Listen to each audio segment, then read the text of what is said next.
Harris to go.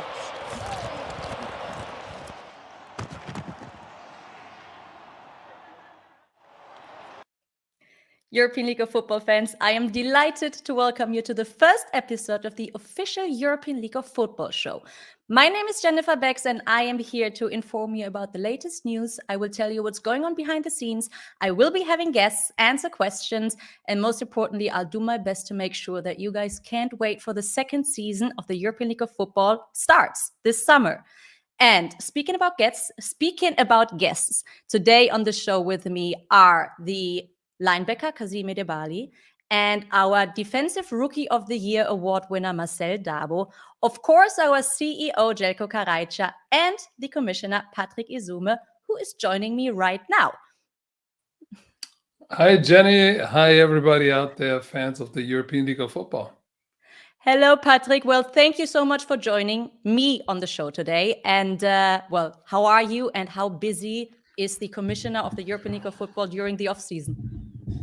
Well, I'm doing good. Obviously, we got the holidays behind us. It's a new year, 2022. Very excited about it. And actually, I think everybody was kind of glad that we had a great year that we had in 21. Get to spend some time with the family over the holidays, and now we are full head of steam to tackle what's ever coming in 2022. Exactly. 2022 is going to be exciting because we have the second season of the European League of Football coming up. And talking about it, it's going to be 75 games, 5 nations. We have 12 teams, 4 new teams have joined this league. It's just going to be, it's great where the league is going, isn't it? Absolutely. This was always the plan that Jelko and I had. And now we actually, in year 2, we took another step in that direction. The final plan is to have 24 teams out of 10 to 12 countries. And with the next step, adding 4 teams, which is 50% increase, which is a lot. We are very confident and very happy about the locations and the teams that we added to the mix. Düsseldorf is a historical football city with the Rhine Fire. Then Vienna Vikings in Vienna, the capital of Austria, which is a great program for 30 years. Then the Tyrolean Raiders out of Innsbruck, top franchise for many, many years. Played there as a coach there, got my butt kicked there. So this is a very good franchise too. And then the Istanbul Rams obviously add a whole nother flavor to it because they're on the eastern outskirts of Europe, so to speak. And it's a 20 million people city. It's a vibrant city, a huge market. And they are very excited to be a part of it, and we are obviously too, because like I said, Istanbul opens up a whole new door to another potential customer and continent, because it's the border of Asia, so to speak, but still on European soil. So we are very excited about it. Absolutely. And speaking about the 12 teams, those have been put into 3 conferences. And I know that there have been some comments about the conferences and how the teams have been put together. So first question, how did you decide on which team went into each conference? Yes, I see a lot of the comments like, hey, didn't the commissioner pay attention in geography? Yes, I did.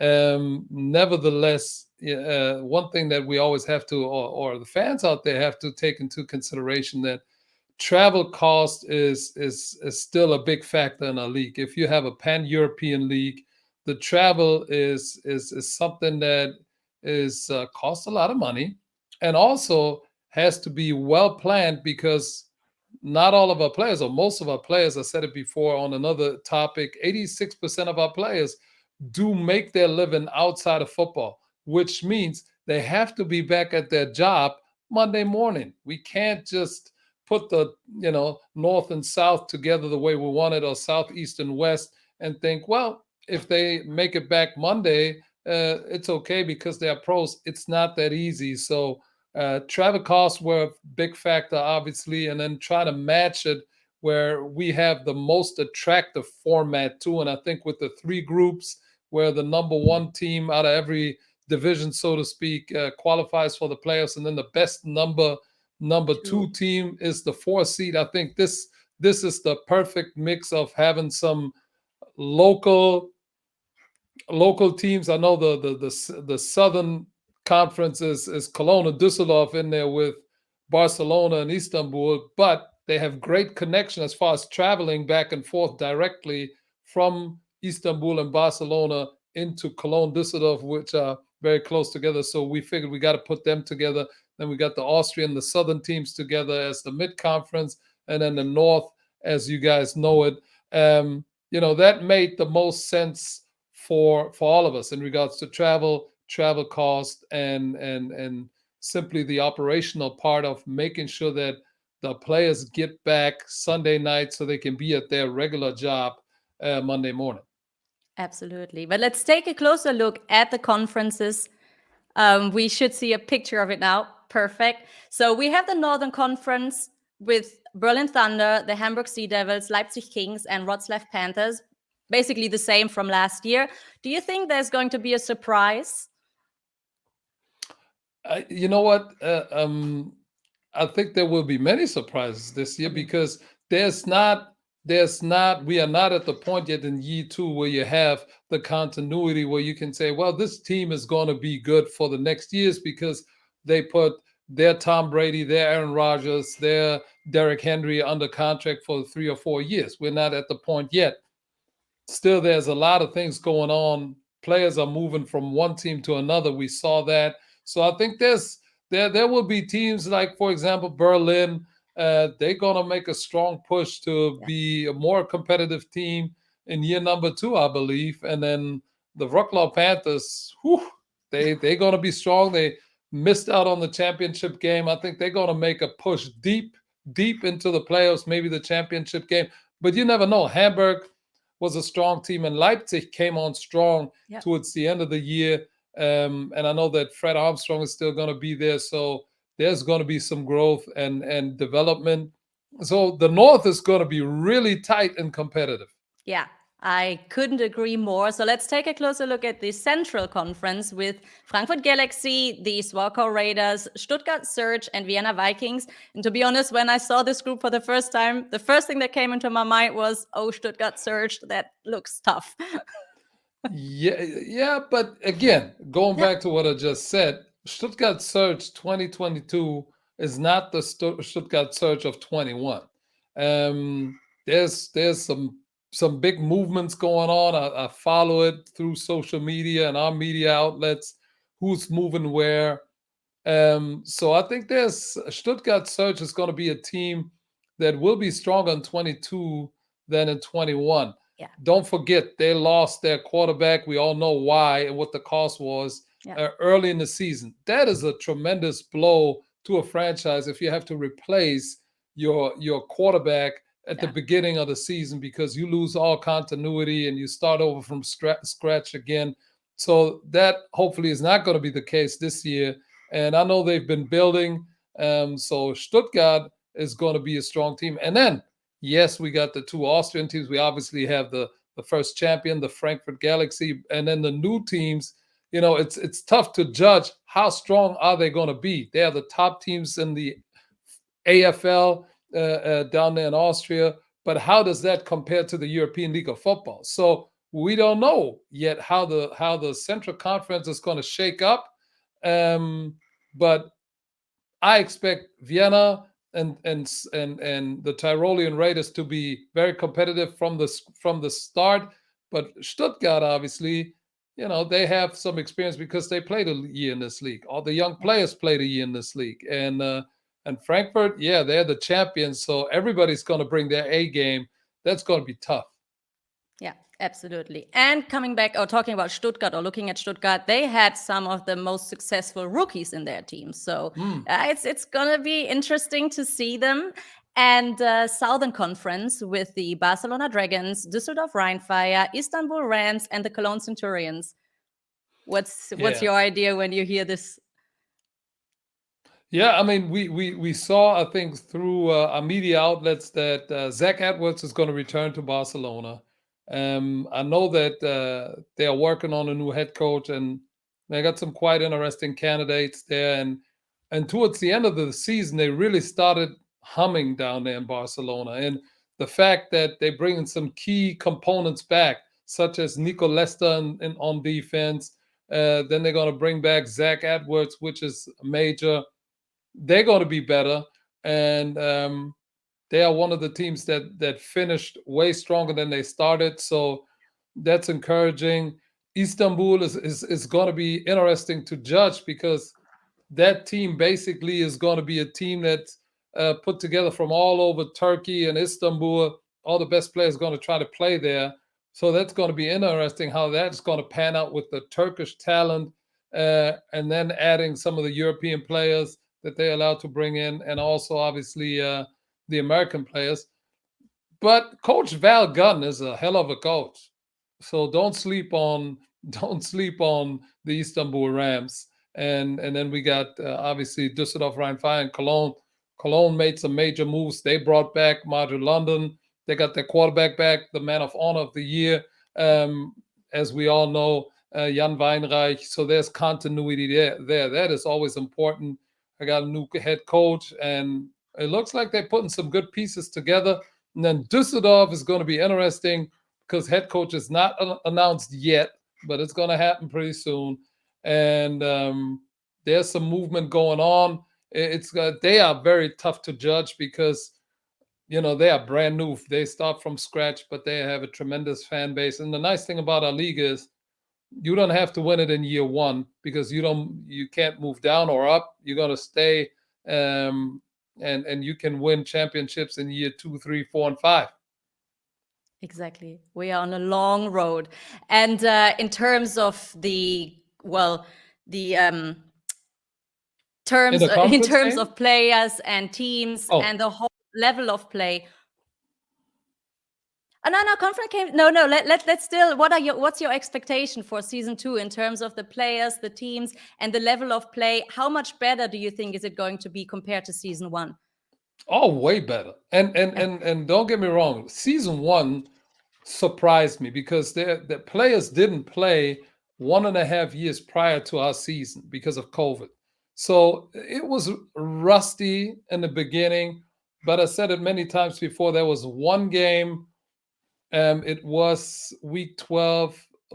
The Wroclaw Panthers played at Leipzig, and I saw the game, and it looked really like NFL football. Obviously, way slower because we don't have NFL athletes. Don't get me wrong, I understand that. But as far as how fluid the game was, the concepts, how they play defense and offense, the passing game, the running game, and the structure of the game, it picked up tremendously. And I was really surprised because it hit me when I saw that game. I was like, that's where we need to get. We are there in year 1. That's tremendous. And I think in year 2, it's only going to get better. And the key is obviously always continuity. Yeah. And now I think it's time to add another important man to our little talk, the CEO of the league, Jelko Karajca. Because without the two of you, the league wouldn't exist. So hi, Jelko. Welcome to the show. Thank you very much for your time. How are you? How satisfied are you with the things that are going on during the off-season right now? Yeah, thank you. Happy New Year to everybody.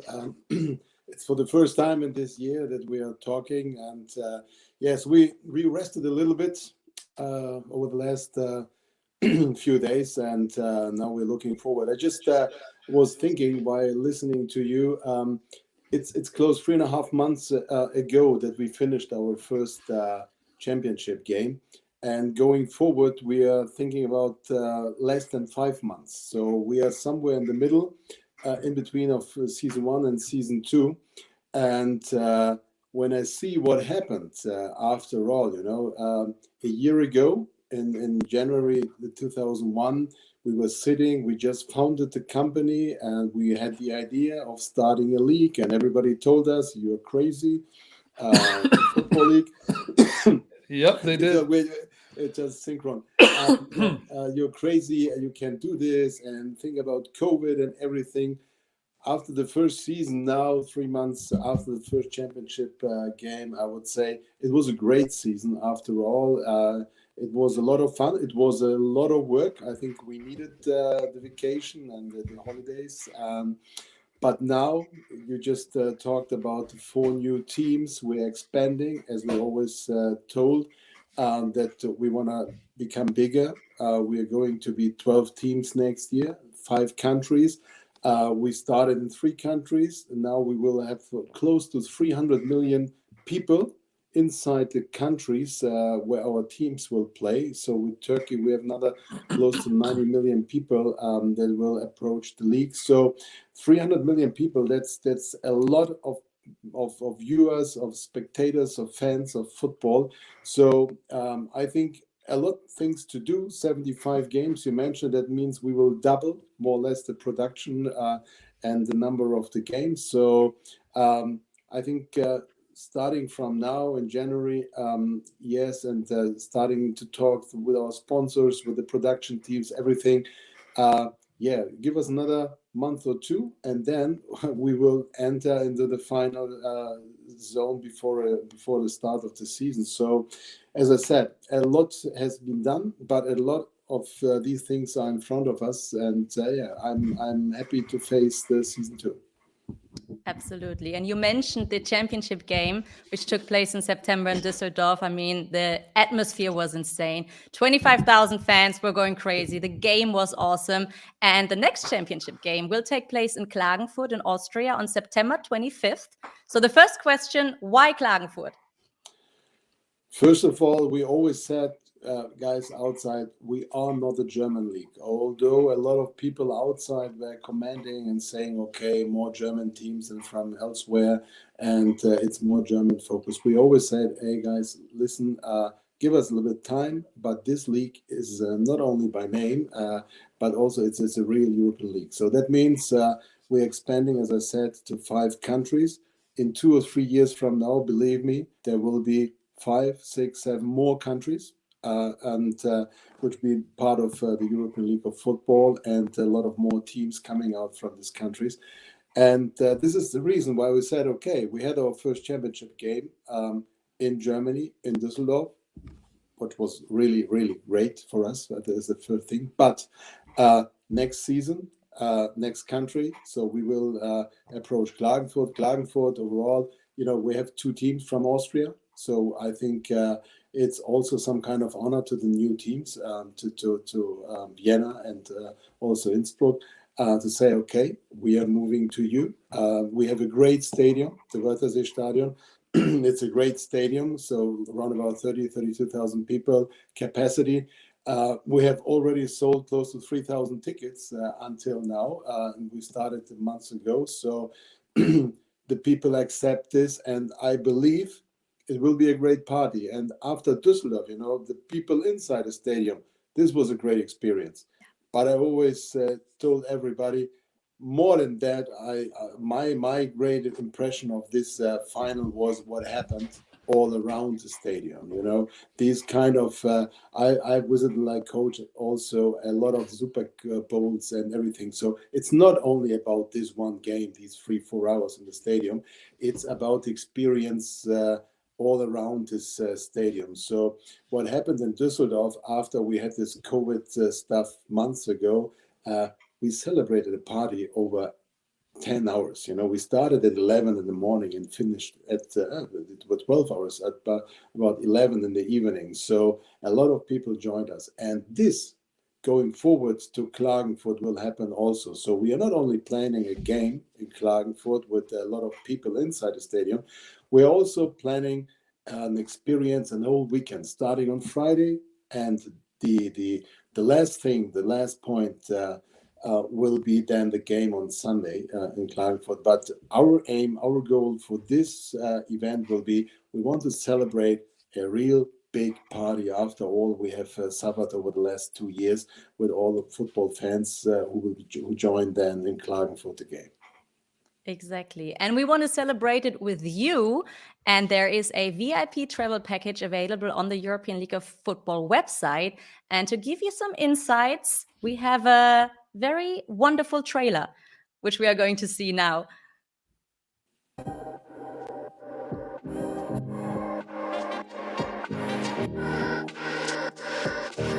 There were unforgettable moments at the championship game in Düsseldorf.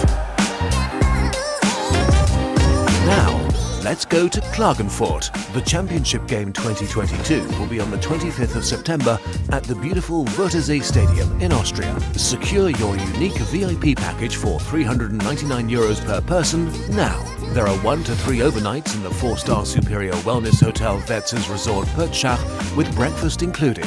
The Wertzes is directly located at the Wörthersee with 3,000 square meters of its own beach and a heated outdoor pool in the lake. Of course, the exclusive package includes a VIP ticket for the Championship Game 2022. Get your VIP package now in our shop at europeanleague.football, and until the 13th of February, you'll get a free shirt and cap from the first final. An unforgettable experience that no one should miss. The VIP travel package exclusively on europeanleague.football. Now that looks promising. Yeah, it is. It is. I believe I asked for 2 rooms for coach and me as well. So let's see. I'm going to be there too. No, Klagenfurt. Believe me, I don't know if everybody visited Klagenfurt until now, but if not, it's a small, I would say, island of a paradise. You know, it's really great. The Wörthersee is great, and September still is end of summertime in Klagenfurt, so you can still swim in the sea. It's great. That's what I mean with party, relaxing, and having fun. So we're also trying to organize some kind of a fan party like we did in Düsseldorf on Saturday. That's what we try to do also in Klagenfurt on Saturdays, but at somewhere at the beach, and to celebrate a football beach party. Coach, you know, Miami was something similar, you know, but also beach party and football feeling. Yeah, that's great. That's the next step, you know, that we are trying to make happen next year. Well, European League of Football fans, you heard the CEO talk and you saw the video, so don't miss out on it. Visit the European League of Football website and check out the VIP travel package. And, well, I mean, we need you, Patrick, the commissioner. We need the CEO, but we do need our players as well. And I was lucky because during summer, I met some of them and we did some nice interviews. I was speaking to Jacob Sullivan, the quarterback from Frankfurt Galaxy, or our MVP, Madre London, and also the lovely Marcel Dabo, who became the Defensive Rookie of the Year, cornerback from Stuttgart Surge, and he is joining our show right now. Hey guys, thank you for having me. First of all, I want to wish you guys a happy new year. I hope you started well into the new year. Thank you. Well, hi, Marcel, and thank you so much for your time. You already said you are great, but honestly, you must be super excited because the big news are out. Tell us. Yeah, thank you. I'm very excited to be the first player of the European League of Football to be invited to the international player pathway for the NFL, and it's such a huge blessing for me because when Patrick and myself first met in like April at the Stuttgart Surge Combine, he told me, "Hey Marcel, here's like a chance for you to get into the league, to get into the NFL, with the international player pathway, and to be able to get to that point where I'm at now is just a great blessing, and I'm super proud of that." I know, Patrick, you saw Marcel's talent immediately and said, this guy is going to make it to the NFL. But did any of you expect it to happen like that fast? Well, when I saw him in April at the tryout, I knew right away that he had the physical, the athletic tools. And obviously, Marcel, you remember I stayed around for the positional drills, and then I took over the defensive backfield session, so to speak, because I wanted to find out really, because Marcel plays the position that I played, and it's my favorite position to coach, defensive back. So since I know his coach, Leland Brickers, was his coach too, I kind of got involved in the individual period down there in Stuttgart at the tryout, because I wanted to find out how receptive to coaching he is and how smooth and fluid he is in transition and how fast he can learn. And right there, I told him, hey, it's probably my expectation was that he's going to need 1 year and then go actually the next year, but it doesn't surprise me that he's going right now, because, like I said, to run a sub 4.5, bench press 18, 19 times 220, those are NFL first round pick numbers for a corner. You rarely get that out of Europe. And so the rest he's going to learn in the NFL or in that program. And so I'm really excited for him, because he's not only a good athlete and a good player, but he's got the right head on his shoulders. That's really important, because all the things that are going to come now are really going to be overwhelming. The fame, the hate, the money. Hopefully, that's all I'm hoping for, that you get to experience all of that. But there's going to be a lot of things coming crashing onto him, and I think he has the right head on his shoulders to handle all of that. But I'll tell you a secret, after the tryout in Stuttgart, we two had a call, and I asked Patrick, tell me, how was the tryout? Quality, everything. Did it look like football? These were the kind of discussions we had in April 21. And he said to me, yeah, it was good, it was really good, but there is one guy, I promise you, and you said at that time, let's enjoy, but he will only play for one season. And now we'll move away. To be honest, that were his words in April 21, and so you made it. So now we can let a secret out. It was really his clear opinion, and I never met you before, and he never saw you before, but it was clear for him that you will go the way to US. Thank you, appreciate it. No, and like I said, Marcel and I, we met in Stuttgart to get to know him a little bit better, and we have the trailer from this, so we can have a look at it right now. European League of Football Network presents. Is Defensive Rookie of the Year. Aber hier ist schon der erste Pick des Abends, Marcel Dabo. Football ist in den letzten Jahren auf jeden Fall ein riesen Part von meinem Leben geworden. Ich trainiere mittlerweile fast täglich zweimal und es ist nicht nur ein Sport, sondern auch ein Lifestyle für mich geworden. Er ist der erste Spieler der European League of Football, der zum IPP eingeladen wird. In die NFL zu kommen, das ist ein Riesending für alle jungen Athleten und für alle Athleten aus Europa. Und ich bin der Meinung persönlich, dass man den Sport in Europa so groß machen muss wie möglich, weil wir das einfach verdient haben als Europäer. Dementsprechend finde ich, dass man auch als Spieler, wenn man was mit der NFL zu tun hat, eine gewisse Responsibility den Spielern hier in Europa hat, um den Sport hier so groß wie möglich zu machen. Marcel Dabo, Nummer 23, Cornerback der Stuttgart Surge. Yeah, it was such great 2 days, I know. And well, the full interview can be seen on More Than Sports TV, and all the others as well. They come out every Wednesday around 7:30. And it's definitely worth watching. And of course, they can be seen on the European League of Football website with your seasons pass. You can watch them all and get to know the players better.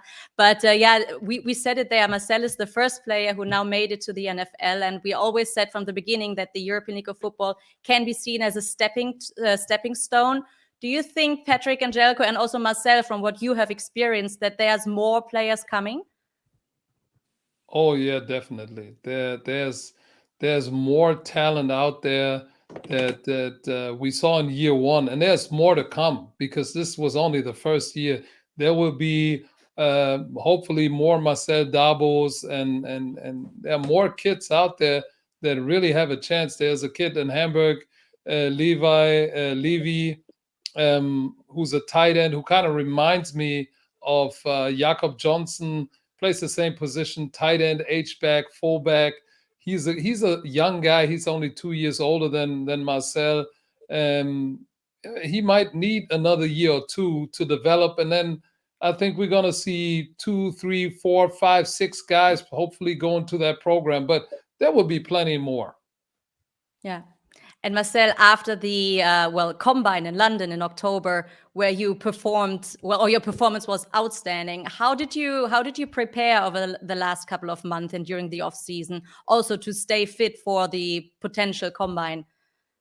I mean, I just proceeded with my normal training program, consisting of like stuff in the gym to stay athletic, but also speed training, especially track and field, because as we all know, track speed is something different, and if you can transfer track speed into football speed, that makes you a dangerous player. And I think one of the most things that that European guys are lacking is speed, and I think if we can overcome this lack of speed, we can make a harder push to the next level. Yeah. And what are your expectations for the States now? Do you already know anything about it? What is it going to be like there? I mean, to be honest, it's just because the international player pathway is like a platform where you can completely focus on football for like 3 months, and that's what I'm especially looking forward, because here in Germany you got university stuff to do, you gotta work, and you got so many things in your head that can distract you from the game, and I'm really looking forward to like really playing a game of football like strictly, and yeah. Well, Marcel, I definitely hope that we won't see you again in the European League of Football in season 2. Maybe in the future, but definitely not next year or the following years. So best of luck for your time in the States. Thank you guys for having me. Well, thank you Good for luck being on over the there. show. Yeah. Have a great time and keep us updated. Yes. Of course, definitely. Thank you. Well, yeah, I mean, this looks promising. Patrick, what do you think? How high are his chances? I think they are very high. The biggest thing that he's got to do now over there in the U.S. convince the people within the program, and then the scouts and the coaches watching him, that he has the mental capacity to play in the NFL. Because physically is one thing, but then a lot of people don't. Obviously, haven't been to the NFL as a player or a coach. That the mental aspect to play in the NFL, that's the big difference, because there are plenty of guys in the U.S. that can run sub 4.5, that can bench press a ton. But to play football and then, take the beating every day, the pressure of the scheme, expectations, this is a big time business in the NFL. And I think it's going to be a cultural shock for him too, if he makes it to a team that there are other 10, 12 other defensive backs that are all trying to get a job, that there are running backs that are much bigger and stronger and more physical that he has to tackle. There are receivers that run faster than him. It's going to be a challenge schematically too. That's why I'm going to reach out to him here pretty soon before he goes. That I'm obviously trying to help him out, update him a little bit on what to expect scheme wise, because I think that's the biggest thing that we can help him with on our end here from the European League of Football. That he goes over there and says, well, this is something I heard before, and he's not surprised and not overwhelmed. But then once he gets on a team, the dynamics of an NFL football team, training camp, the mental grind is tough. That's the biggest challenge. That's a different level, that's for sure. But of course, we wish him all the best, and it's going to be interesting to follow his career. So, and as I said, you can watch those interviews, not only the interview with Marcel, all of them on More Than Sports TV and on the European League of Football website. And now let's focus on something else, something colorful, the Pixel campaign. And some of you might not have heard about it. So we have a trailer or a little video that explains it to you in a wonderful way. Phil Harold and I, we know each other for quite a while now. I always knew that he was a big American football fan. He's a very inspiring person. His artwork is tremendous. When I heard that there's a chance for him to do the pixel artwork, I thought it was a great idea, and obviously I will buy some pixels of his artwork. Phil is a very inspiring artist, and actually Phil Harold and European League of Football is a perfect fit, because both of us actually went against all odds and made something special happen. For us, it's about being part of this extraordinary project on the one hand, and on the other hand, of course, we want to support a good cause. You can help to bring this artwork to life. Visit our Pixel campaign, secure your place on the artwork, and immortalize yourself with a picture or a message. Give away pixels or battle with your friends for the best spot on the artwork. For me, it's a great honor to be part of this unique project, merging the analog with the digital world.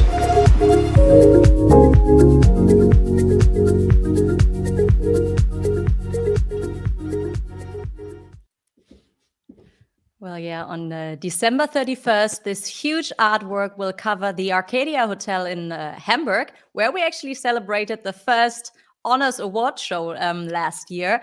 So, and Phil Herold, I mean, he's such an inspiring person, as you said, Patrick. Yeah, absolutely. We, like I said in that little trailer, we know each other for a while now, and we basically got in touch because I followed his art, and he followed me back on social media because he watches the NFL, and then we started, sending messages, and then he invited me over to his place where he lives and where he does his art. It was seen in the trailer too, which is quite an impressive place, and it's really unique and inspiring to see somebody with this obvious physical disabilities to be able to say, hey, that doesn't slow me down. I'm still going to tackle life and do what's within my heart. So this is what I really admire about Phil Herold, that he's able to actually express whatever he wants to through his art in his pictures, and to combine the digital with the analog world. I think that's something that's going to be an interesting challenge going ahead, because we're going to get more and more digital as a league, as a society, and to combine that is really neat projects, and I'm really happy that he's a part of it. Yeah. And as you can see, we still show the QR code. So, get your own pixel picture and become a part of this huge artwork. And, it's for a good cause as well. And speaking about good causes and Phil Herold, this isn't the only thing that he did for the European League of Football. He also created the Philly Fund. Some of you may not have heard about it, but this is it. A huge elephant, actually 1.20 meters high, with all 8 logos of all teams, European League of Football teams from the first season on it. Mhm. And it was on a charity mission. And 82 donors finally got together the amount of 1,891 euros for the DKMS Deutschland. So a big thank you from all of us and everyone involved. And I think it's time to reveal the winner now. Who got this super cute, great Philly Fund, which I personally totally loved. Okay, so I say it. It is. Yes, I'm like, who's got it? I wasn't sure if there was something like her name coming in, because it is a woman. And congratulations to Daniela Gire. So you won the Philly Fund. Daniela, I wonder where she's going to put it, because it is huge. I hope she has enough space. It must be a big living room. Sure. Oh yeah, yes. Definitely. Or whatever. Well, I mean, if she doesn't want it, I'm sure Patrick or Jelko, you would be super happy. Or we put it in the office or somewhere else. Yeah, it's see, the Philly Fund. That's because it's Phil Herold, Philly Fund, and then he's a big Philadelphia Eagles fan too. And the smaller version of it was the European League of Football Championship MVP trophy that Mr. Sullivan holds under his arm here on this picture. This is really one of my favorite art pieces. Just normally you can't afford these art pieces. I would love to have one, but you have to have a big living room, a big living room, and my living room is not big enough. But Daniela, congratulations! You got a great piece of art. That's always going to be a special one, because it's from Phil Herold, and then on top, it's from year one with the first year teams. This is something special. Absolutely, absolutely. And it was also special to have you on the show. So thank you both of you for sharing all those insights and your time with me on the first episode. Thank you very much. You have a good night. And I know somebody else is going to follow up on us that is much more fun and much more entertaining. For sure. He is. Not sure what to say about that, but it is Kazeem Edebali joining the show next. So see you very soon. Catch up soon. And let's bring him on the show. Kazeem. Hey guys, what's going on? Happy New Year! Happy New Year. And well, I mean, formerly known as Vollmaschine, linebacker from the Hamburg Sea Devils, a former NFL star, and now I'm just going to introduce you as Mr. Hollywood. Because Nah. we did it again. The second season of Footballs came out. How was the filming? How is it being an actor on top of all this? It was fun, you know. I mean, the first season was 20 days of filming. It was so much fun. Made some great friendships, and then unfortunately, you know, got hurt and whatnot. And then Jacko called me and had the idea, hey, let's do 5 episodes, man, for season 2 before you head back to the States. You know, had 5 days of fun, and I hope you know you can see it when you watch it. So did something unpredictable or unforgettable happen during the filming it? I feel like there was so many outtakes.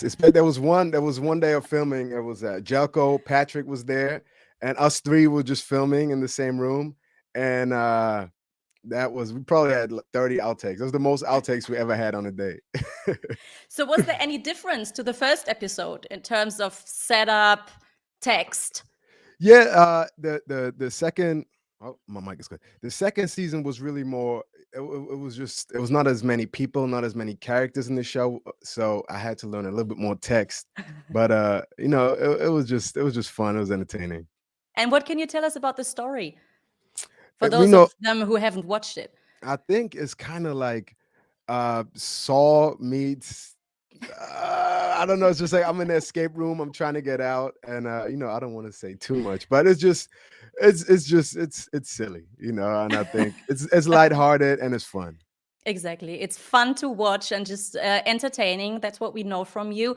And every Sunday or every given Sunday, a new episode came out on YouTube. And of course, all episodes can be watched on the European League of Football website together with your Game Pass. And is there going to be a season 3? That's the question, you know. I'm not sure, but I hope. Obviously, we're gonna maybe do something different. You know, maybe not in the same thing or the same character, but it'll be fun if we get some people. If Bjorn would join or something, but let's find out. We're gonna see. Well, yeah, but then also most importantly, season 2 happened on screen. Will there be a season 2 for you on the field? Will you join the European League of Football? Ooh, that is a good question. Obviously the competitor in me, you know, the football player. I played like 3 games. I got hurt. It obviously wasn't what I wanted it to be, even though it was fun focusing on the guys and seeing my guys shine, seeing all the guys around the league shine. But you know, I got 2 daughters, I got a wife, so I still have to convince him to go back to Germany because it's not an easy trip. It's a lot on the family, but I'm gonna do everything I can to come back to Germany. That is the ultimate goal, but we're gonna see. And if so, would it be Hamburg again? That's also a good question. Well, Bjorn calls me every day. I'm sure he does. No, but obviously, I'm Hamburg through and through. You know, we say Hamburger Junge. Absolutely. So, yeah, we definitely gonna see. But Bjorn, stop calling me. Well, I mean, we all want you back for season 2, so please come. And yeah, also for you guys at home, don't miss Footballs. Watch season 1, season 2, all on the European League of Football website and on YouTube. It's just great. It's a good If you time. can't get enough of this amazing guy. Well, Kazeem, thank you very much. Of course. It was a pleasure to have you on this show. And I can't wait to see you again in summer in Germany or anywhere else in Europe. I want you to get on a plane. I had a couple guys. It's funny because obviously some of my teammates went to different teams and just say, hey, you trying to come to Poland with me? You trying to come to Vienna with me? I'm like, guys, let me get healthy first because I played the final on like one leg. But yeah, obviously, one thing about football players, no matter what, you can never get them away from football. You know, I mean, I come in directly from my garage. I was working out directly here, talking about football again. So somehow football finds a way to get us right back into the loop. Exactly. It's in your blood. So we hope to see you again next summer. And thank you very much for this interview. No problem. See you soon. Tjimmer. Tjimmer. Well, and you guys, thank you so much. Well, that's the Philly Fund again. Thank you guys for watching. I hope you liked the first episode of the official European League of Football show. We will be back soon. And in the meantime, well, stay excited, stay tuned for more, and see you soon.